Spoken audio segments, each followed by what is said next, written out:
Awesome. Thank you everyone for joining. We are so excited for today's webinar. Today is extra special. I think we're going to talk about some of the ways that artificial intelligence can make a huge difference on the ground, and really what a vision of the world could look like, where you're truly democratizing AI and putting cutting edge AI into the hands of those who often don't have access to that technology, but what an enormous difference it can make in their lives. And so really coming down more tactically, what we'll be talking about is how coffee co-ops in East Africa are using artificial intelligence to outsmart climate risk.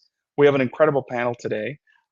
So as you guys know, I'm Francisco Martinreo, the co-founder and CEO of Helios Artificial Intelligence. I'll let my other panelists introduce each other, and then we're super excited to take you into what will be a really interesting conversation. Geronimo, do you want to kick us off? Sure. Thank you, Francisco. Good morning, good afternoon to everybody. My name is Geronimo Bollen. I work at COSA, which is short for Committee on Sustainability Assessment, as a senior advisor and program manager for the pilot that we're going to talk about today. Thank you. Brian? Thank you, Francisco. My name is Brian Masereka. I work at Progresso as the BECO coordinator for East Africa. I am also the founder and operations manager of Bahen Coffee Estate, which has a mission to demonstrate that preserving land can preserve livelihoods and is suitable for future coffee farming, because the greatest challenge that we face across East Africa is land fragmentation. Every passing generation, coffee farms become smaller and smaller, and it is hard to sustain livelihoods if this land fragmentation challenge is not stopped. Thank you. Of course. And Brian wears two hats, right? Obviously, we're really excited to have him on board, both as a coffee farmer and as a big advocate. Soren? Hi, thank you, Francisco. And thank you for bringing us all together. This is an exciting call. My name is Serene Nanavati. I'm the founder of Ethos Agriculture and working in coffee for 20 years, and also used to run a cooperative as a starting point. Actually, a cotton cooperative is what I started in. And when I'm not working in coffee, I also research and teach at Carnegie Mellon University through the School of Design. Awesome. So thanks again, everyone, for being here. To the audience as well, please ask questions throughout, right? I know Rosanna has just told you the same through the chat. We want to make sure we're able to engage you. You don't have to wait until the end, and then we will have dedicated time at the end, but don't feel like you need to hold your questions until the end.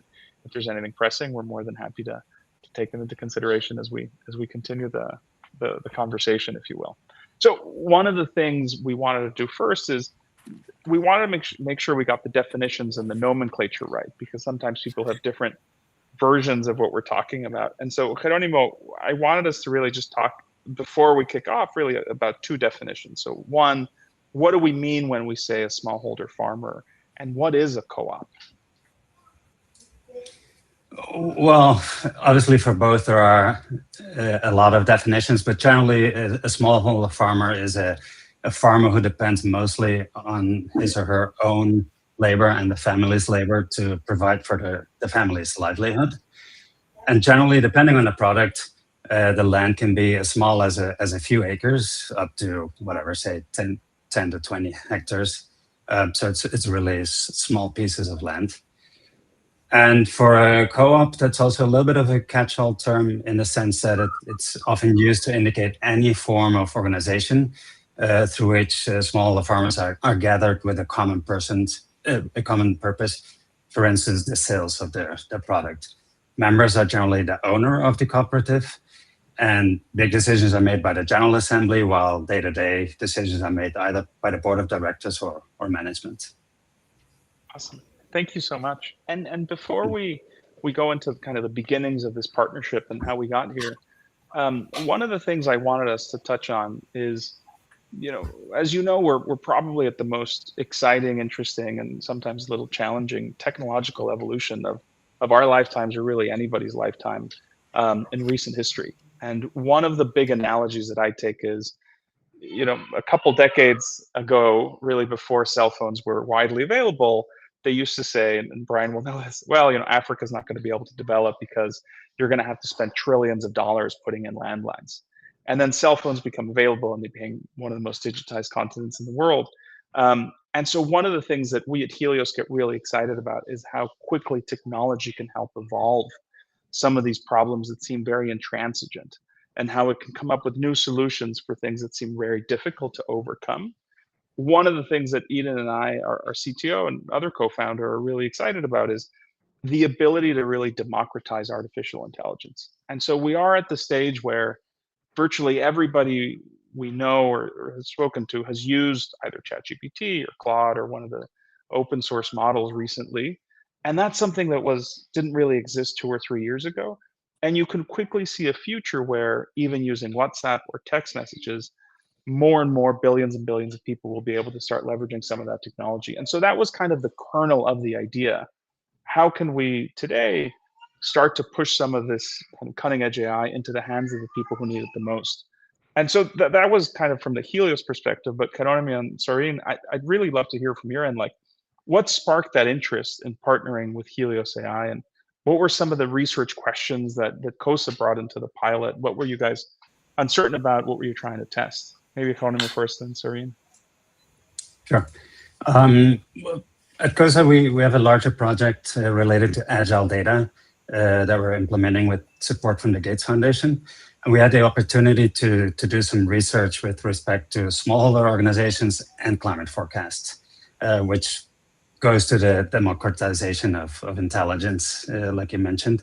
So we really wanted to look at what is the acceptance of AI-generated climate forecast data by farmers, and how is this information used by smallholder co-ops. So more concretely, we were looking at, do smallholder cooperatives value climate forecast data to plan better and avoid risks? How is this information disseminated among farmers? And do farmers act on the climate forecast information that they are receiving from their co-ops? Soreen, you want to add to that? Sure.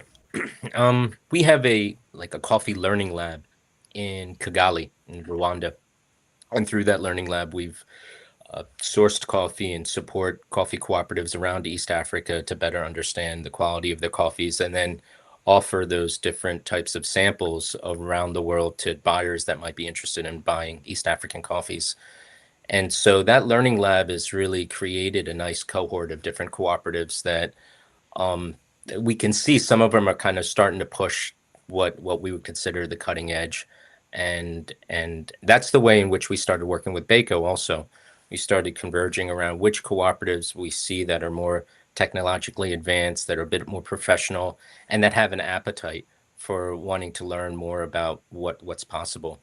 So once we had this opportunity to start testing out Helios with these cooperatives, we already kind of knew which types of cooperatives would be a good fit for this program and how we could get feedback. I mean, this is a first generation type of pilot. So, and we see all of the AI tools kind of coming in. So once cooperatives really start adopting AI tools, we're hoping to see, just like you mentioned with mobile technology, we're hoping to see this leapfrog happen with cooperatives becoming more professional and really being able to meet these market requirements easier.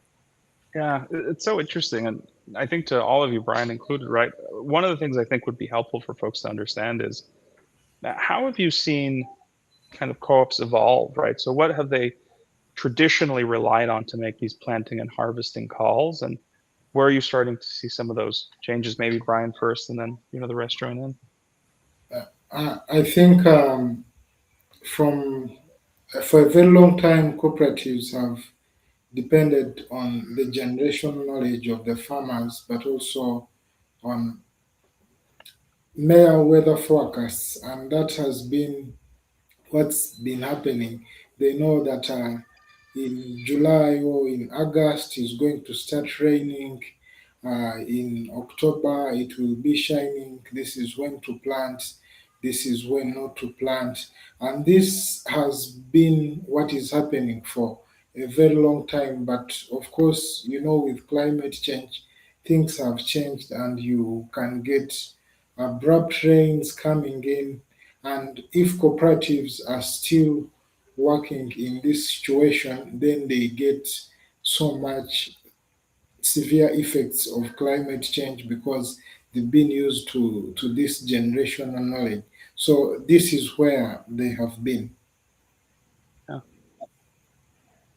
Yeah, I Serena, have agree. anyone? Go ahead. Sure. It's, it's one of these, sometimes it's day to day with understanding what the weather is. Cooperatives are really programming on a week to week basis, but the farmers a lot of times aren't receiving all the information that they need to make the right decision. So they're just kind of really relying on what they did in the past seasons, just like Brian has mentioned, or just following what their neighbors are doing. And so the the chance to have a little bit more information is really meaningful, because screwing up one specific week of at the beginning when you're perhaps planting new seedlings can really have an effect on your future production if all of a sudden it rains too hard during that week. So this technology is extremely important for for making the right decisions at the right time. Yeah. And Brian, to your point, and sorry, to this one of the things that we found really interesting about working with farmers is that we'll often hear they say, you've got 40 harvests, give or take, right? If you're only able to harvest once a year. And so there is, I wouldn't say a reticence, but there is an understandable pause when looking at new technology, because if you use the wrong technology, you can lose the harvest for that year. But what we have found, and I'd love to hear your views on this here, is often once you have enough of the early adopters say, hey, this has actually worked out really well, your adoption curve is very fast. So we found that there is a real thirst for innovation, but that because you so much is riding on kind of your outcome and so many things can go wrong and you have such a small limited number of harvests, you are less likely to say, sure, let me try the newest gadget that may or may not work, because there is real risk to that type of technology. And so when we were looking at this pilot, right, you guys were selecting co-ops that were already collecting some of this data. Can you help us understand, is that a good indication of kind of the innovation or the types of co-ops that are driving this? Maybe Karonima first, then the others. Yeah, I think it's been mentioned. Sometimes farmers are a bit wary of embracing new ideas, new technologies. Oftentimes you hear phrases like, we've done it this way always, forever in the past, so why change? I have a feeling that, at least in this particular case, Brian mentioned it, the climate change is so front and center for farmers, and it's affecting them so much that they are, like you said, hungry for information to see, like, how can we address this? Not the climate change as such, but how can we prepare and mitigate risk? Yeah. So, adding on what Aaron just said, looking at the cooperatives that are collecting data, you understand one thing, that those who value data will take effort and invest in having that data. And so, if a cooperative is already doing data collection, there are so many things that coming, they understand the value of data, but they can also be able to make decisions based on that data, but they can also build on that data. So for us as Bayco, and also looking at the selection of cooperatives that are already doing data, one, the kind of data points they collect, more especially about GPS points and the phone numbers of the farmers, the geographical location, all are, these are things that have to do with weather forecasts and also information sharing. So when you collect the cooperatives that are effectively using data, one, you are one step away by making sure that you build on what is already existing, but also they are able to navigate digital platforms easily. In most cases, what fails adoption of digital platforms is selecting people that are not able to navigate these digital platforms, and selecting those cooperatives that are already walking the journey makes it much easier to have results with a pilot like this one. Thank you. Yeah, that makes a ton of sense.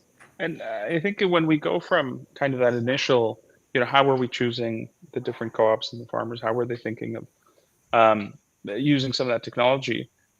I think that bridge right to the next level is, well, what does it actually look like in practice? And I think, Serene, you did something that we hadn't seen before that we thought was incredibly helpful, right? And I think one of the things you mentioned here today is even that extra week of advance notice can really change decisions. So, maybe help us understand, take us through the coffee calendar, right? What the innovation was there, how it's being used, why it's so Sure. impactful. Well, and this is just, it's a good segue from what the comments that were just made.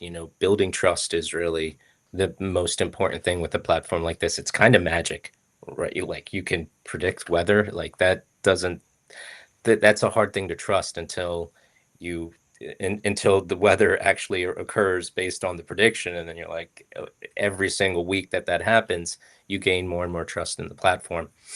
So what we did is we created basically a coffee calendar, breaking down the months and the associated activities that cooperatives are usually doing for those months. And then using that calendar broken into 4 weeks per month, with the cooperatives, assigning those activities, and then going into Helios and saying, all right, based on these activities, how would that change what you're doing or not during that week? So I mentioned earlier planting. If you're going to have unseasonably wet weather during that time, is it a good time or not to transfer the plantlings to the farmers? Or drying, if you're going to be drying your coffee and it's going to be really wet, how are you preparing? Are you going to be putting up some covers around your drying tables? And then lastly, we always have to remember these are cooperatives with farmers that are spread across mountains and volcanoes with relatively poor infrastructure and these dirt roads. And so when it rains, transportation to bring coffee to collection or to even get coffee from a place like Uganda or Rwanda all the way to Dar es Salaam or Mombasa for export, obviously makes it more challenging and increases the time and risks. So all of those predictions actually then turn into decision-making points. And I think that was the beauty of what we were doing. Every single month we would have different cooperatives present their calendars, and then we'd use it as a point of discussion. So it was very much a peer-to-peer learning opportunity to understand how different cooperative managers were thinking about these decisions for the different weeks of the calendar. That's so interesting, and almost like bringing people together around a single source of truth or a common information. I think Brian and Karonima, almost the same question, but two different ways, right? Brian, what were you seeing, right? How were cooperatives getting comfortable, right, with the kind of data source? But then, Karonima, from your point, right, what does it look like to be able to do that at scale? What are the things, the KPIs that you guys are looking for? How are you able to use some of this information to say, hey, we can actually do this at a country, regional, national level because we're starting to see some of that success. But Brian, maybe take us through, how do people start to get comfortable with that data? What does adoption look like? So, from the cooperative perspective, is that the cooperative is like an engine or a control center that runs so many activities, coordinating the farmers, coordinating export logistics, negotiating contracts, and also maybe hedging, looking at timelines when to deliver. So, the moment you start to put this data on the table and they start to look at if the dry spell is going to, if the rainy season is going to stop in a certain month, and maybe they have about 2 weeks left to 2 weeks left to deliver a contract, what then do they do in terms of sourcing decisions? And the comfort starts to come in when they appreciate the value that, okay, if the rains are going to, for instance, we had a situation where the cooperative had to deliver by the end of May. But they realized that in the last week of April, the rains were starting. And how does that trigger a decision to source more faster, or even talk to the buyer to adjust the timeline, because you realize that you have less sunshine to dry on time. And all these small decisions, like telling a buyer maybe we are gonna delay by 1 more week or 2 weeks, builds the trust. And once the cooperatives see the value of the information, then they start to build trust, from the managers to the field officers, working all the way to the farmers, and information is flowing, and everyone is looking it in their department and what it does for them. Then they start to get comfortable with the system, but it is a slow process. It is not a 1 week or 1 month thing. Just like Surin said that every month we had sessions, and each cooperative had a different experience. There are those who were talking to farmers, there are those who were adjusting the delivery timelines, there are those who were investing in solar dryers to be able to meet the drying demands, and hearing from experience from the other players in the sector. The cooperatives start to get comfortable with the platform and start to see various ways to use this data. Thank you. Super interesting. Yeah. Jeronimo, from your end, right? What does that look like as you scale? Yeah, I think that's I would say the $1 million question, and a nut that we haven't fully cracked yet. Because I think there are basically two components to your question. One is the more, say, technological question, and there are many ways that you can solve for it. I mentioned at the beginning the agile data. There are ways through WhatsApp, SMS, etc., etc., that you can reach even farmers in remote areas. But then there is the understanding the data piece of it, and that obviously is much harder to do.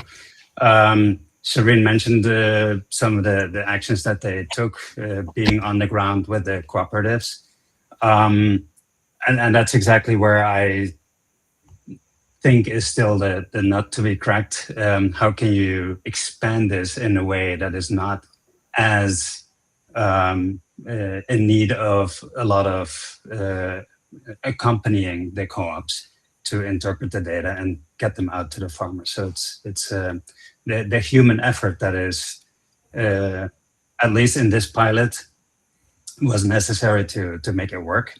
How to reduce that in a certain way so it's really able to be expanded. Yeah. We've got one of I think we've got a question from Kyle, which is, what is the granularity of the Helios AI platform? Good question. So we cover 81 agricultural commodities across 90 countries now. And it's down to the 2.1 kilometer level. We basically took the world, we divided it into 14 million hexagons. And then for each hexagon, we have kind of 10 years of historical weather data, and then we forecast it out for another 10 years, if you'd like. But people don't, I think, especially in the day-to-day, people aren't using 10-year forecasts. It's more climatology. But then every 24 hours, we update the full platform. And so a lot of the information that the cooperatives and the farmers were getting wasn't just kind of the weather, but what was the climate risk for coffee crops in this particular place at this particular time. And I think that's one of the beauties of where artificial intelligence is today, right? I think 5 years ago, any model doing this would give you things like the number of high degree days, right? How many days were you over 90 degrees Fahrenheit, or 40 something degrees Celsius? And that doesn't really matter. That doesn't really give you a lot of knowledge, because it's very different if you're growing coffee versus cocoa, if you're in Brazil versus in Uganda, right? And so the beauty of where we are as a company and where technology has evolved is that you can build individual machine learning models for each crop that are able to give you at that farm level what the climate risk is on that day for that commodity in that particular place. And so that's pretty transformational. I think that's why this is so useful. I think another question from the audience, and I think this is a fun one, is what surprised all of you most about this cooperation and how the co-ops were engaging with this type of data? Maybe we'll start with Serene and then Brian and Fiona. But what were some of the surprises of this partnership?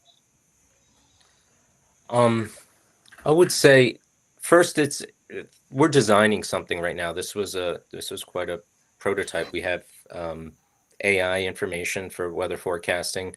We have Baco that was already bringing in data for traceability.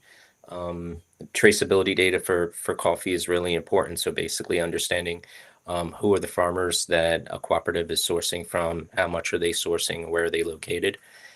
We have the research that COSA is offering, and then we have the trade side that Ethos is offering. And so when we're all coming together with a cooperative to kind of ground truth this type of technology, it was collective learning, right? So all of us it wasn't just like, oh, that's surprising that a cooperative thinks that way. All of us were being surprised. One for me is the potential that all of this has. Just like you were saying, when you can get down to the granularity of what a particular forecast could be on a side of a mountain, which could be different than the other side of a mountain, now all of a sudden you can start thinking about, well, what's the appropriate variety of coffee that's going to be the most climate resilient for those growers in that particular region. I'm always surprised with, certain cooperative managers really picked it quickly, and others would have struggles with some of the basics of just navigating the platform. The ones that picked it quickly were able to connect dots. They adapted the coffee calendar to their own liking. They started demonstrating how that coffee calendar was being shared with their extension officers, so then it could be part of the training programs that they had for their farmers.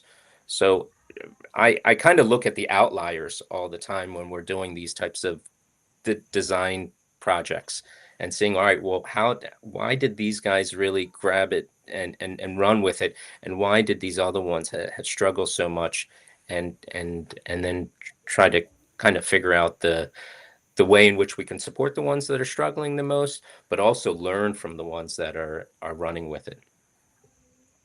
That's awesome. Brian? For me, from my side, it is quite fascinating how belief systems and generation knowledge can change over a short time. Especially from my own experience as a farmer who effectively uses the Helios AI platform. I am not the farmer who is always in the garden, but I am a strategist who talks to the people I work with to be able to implement the right decisions, especially coming from the perspective from of a family farm or a family estate where my parents have relied on generational knowledge, and they are also key decision makers in what planting decisions we make, what information we do. So, from my own experience, when we started using this platform about the weather forecasts, they still believed in the generational knowledge, knowing it is going to rain in August, but also from the area I come from, they are like, it's even when it is shining, it is not so much because we are in a mountainous zone close to a tropical forest, and the conditions are not as that dry. But you tell them, and maybe the first time they don't adopt or they don't take the decision, but when the dry spell actually came out and they saw the severity of the dry spell and how it was accurate based on the prediction, then it just now they ask, what is the weather forecast? Can we go ahead and plant? What should we be doing? And it is surprising how fast this is adopted by even the farmers who you think will not be able to adapt because it takes generations or a lot of time to remove something that has been instilled in the mind for a very long time. But farmers are picking it much faster because as long as the weather forecast and the risk you explain is seen as accurate, then they are willing to move so fast to mitigate the risk. And for me, that is the biggest surprise. Yeah, yeah, it's super interesting to bring both of those sides to it. And Karonima, and then I see a couple other audience questions coming through. I think to me the biggest surprise in a way was the fact that there was so much interest and participation from each of the co-ops. Yes, there were differences, and some really ran with it, and others perhaps a little less. But all of them were really interested, and each of the monthly meetings that Serene mentioned were generally kind of like full house. Everybody participated. So that strongly drew my attention.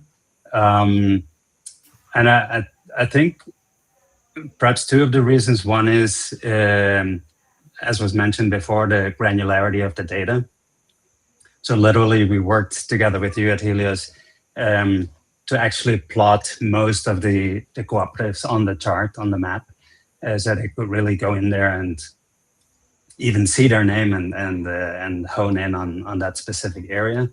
And on the other hand, the work that Ethos has done to really make these data come alive and link them directly to the harvest or the production cycle of the cooperatives.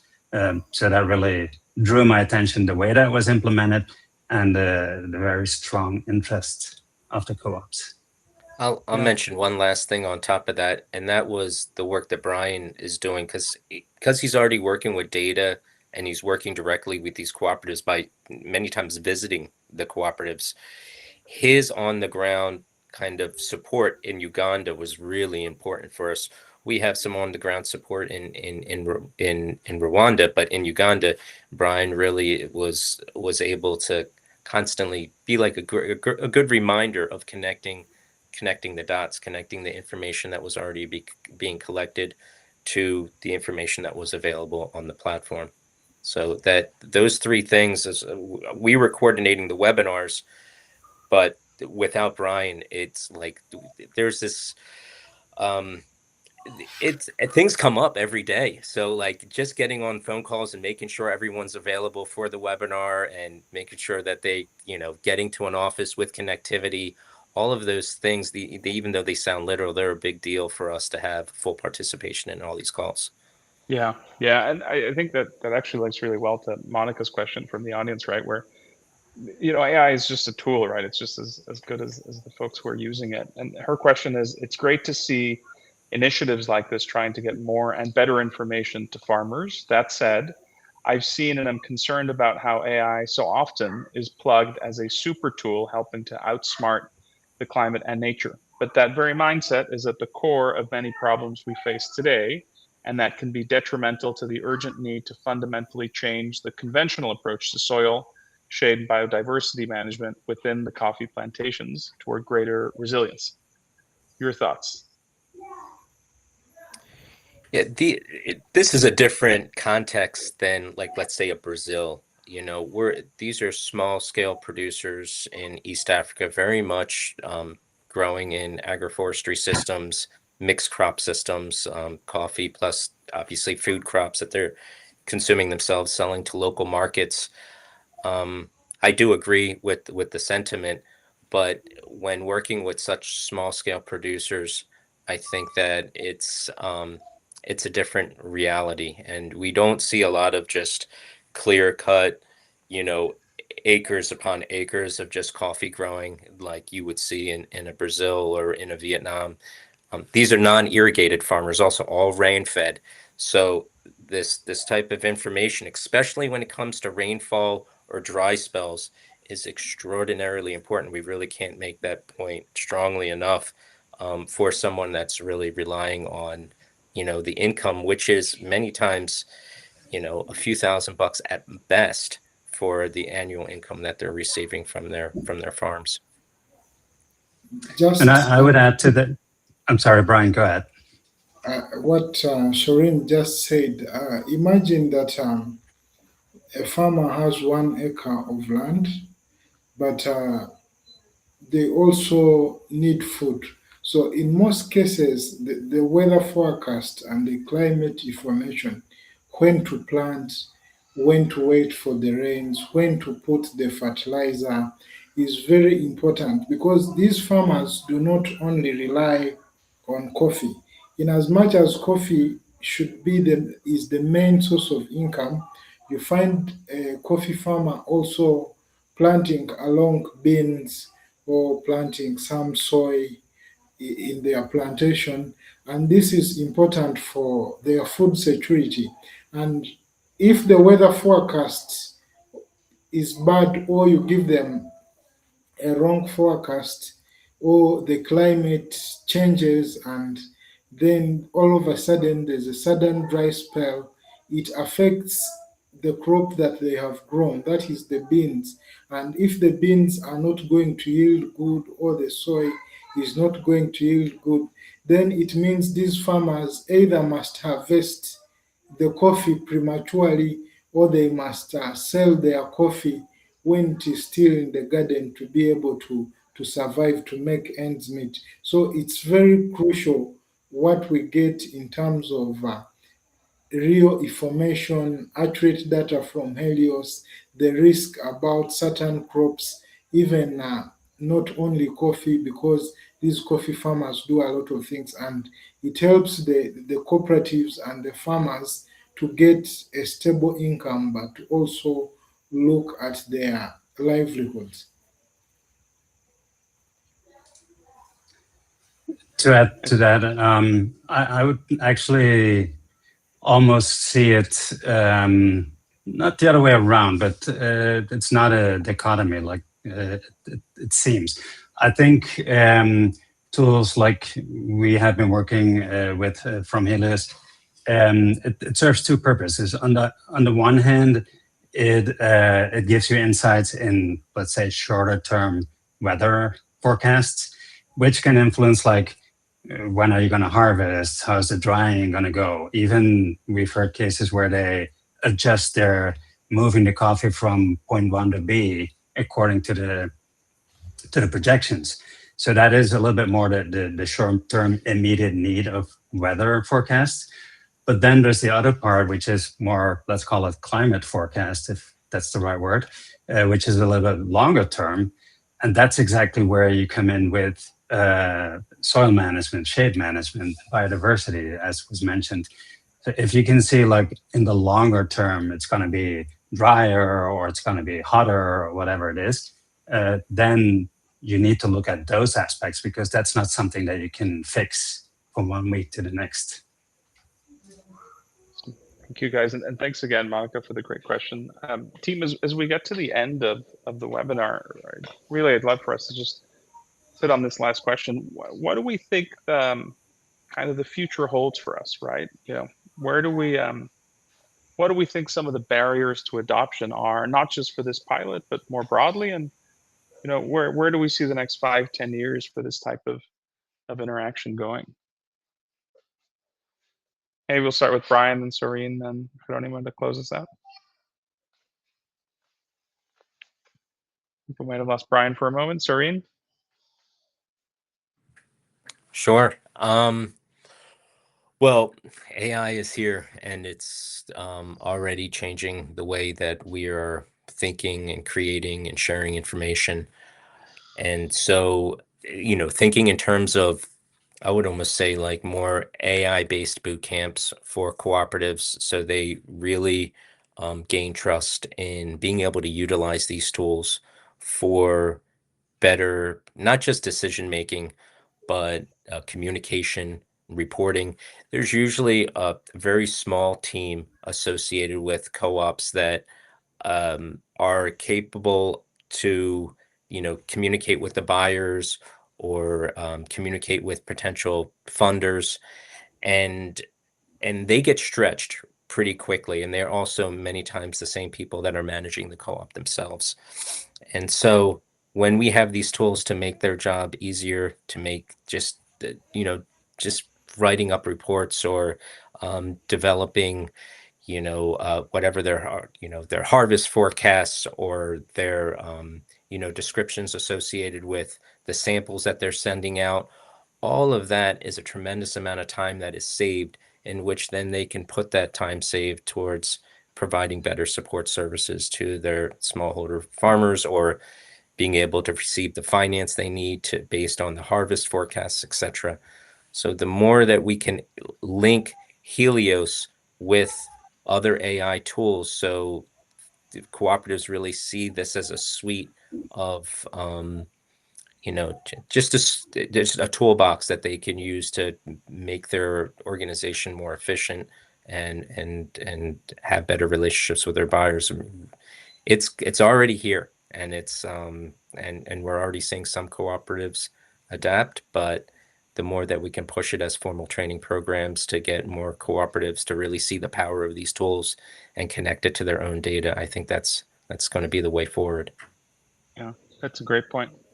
Brian, the question just was, where do you think some of these barriers to adoption are, and where do you think the world is going? What do you see as that vision for the next 5 and 10 years? I think the two barriers to adoption that I see, one is the,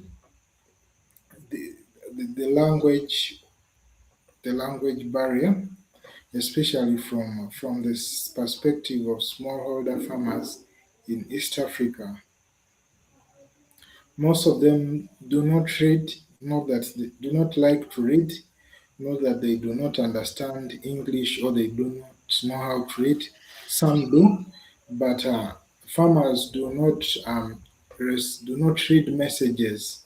Once they see a message pop up and it's not about a mobile money deposit or something that has just landed in their account, then they give it less attention because they get so much information or messages from telecommunication service providers. So they tend to worry less about opening messages and reading them. And this can be a barrier to adoption, especially working with cooperatives who have so many farmers, and you cannot call each and everyone, but you need to send a text message in a language that they understand.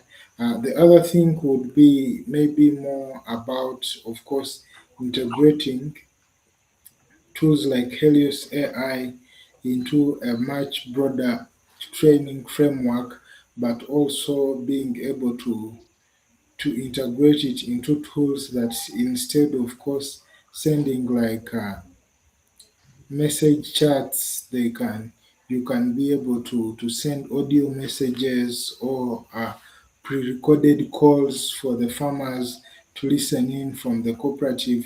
This would make adoption much more fast. But also, what would be the biggest challenge to adoption that I still see is if the cooperatives do not have the tools or they cannot access some of these tools affordably, then it still remains a challenge for them because you use a platform like this one maybe twice a week or three times a week. So the cost of accessing the platform should be commensurate with maybe the number of times they access it and also uh, the impact it does on the cooperative. And if the cooperative managers do not are not tech savvy and they do not invest in data collection, it still becomes a barrier. So in the next 5, 10 years, there will be a slow adoption, but the much cheaper and the much easier to integrate these platforms with other learning tools the more WhatsApp, the better the adoption rate. Yeah, that's a great point. And I think we lost Caroni, but from my end, my hope, right, is that both the cost continues to go down pretty significantly. The way to access it becomes a lot easier, right? Maybe in the future it's not the Helios platform. Maybe it is just via WhatsApp. Maybe it is just via text message, where you can start to have these conversations. Maybe it's audio messages. We were in Mexico last week with some farmers there, and the way they prefer to communicate is actually sending voice notes via WhatsApp. And so the technology exists already, right? You could have a farmer ask that question, send a picture of their crop, etc. And you could respond. I mean, the technology exists for this. You could respond with another voice note. So maybe that's the next pilot for all of us together to figure out how we can make these insights more widely available instead of just on the platform. But a huge thank you to both of you and Karimo who dropped. I think he had some technical issues, poor guy. And certainly to the audience, thank you so much for the time. Thank you so much for joining us this month. And again, it's just such a huge pleasure to be here with you and to be able to showcase I think this is some of the coolest work we've ever done. So a huge thank you to Brian and Serene and Karonimo for the partnership and the engagement and the work together. Thanks so much, everyone. Thank you, Francisco. And thank you, Helios. Thank you, everyone.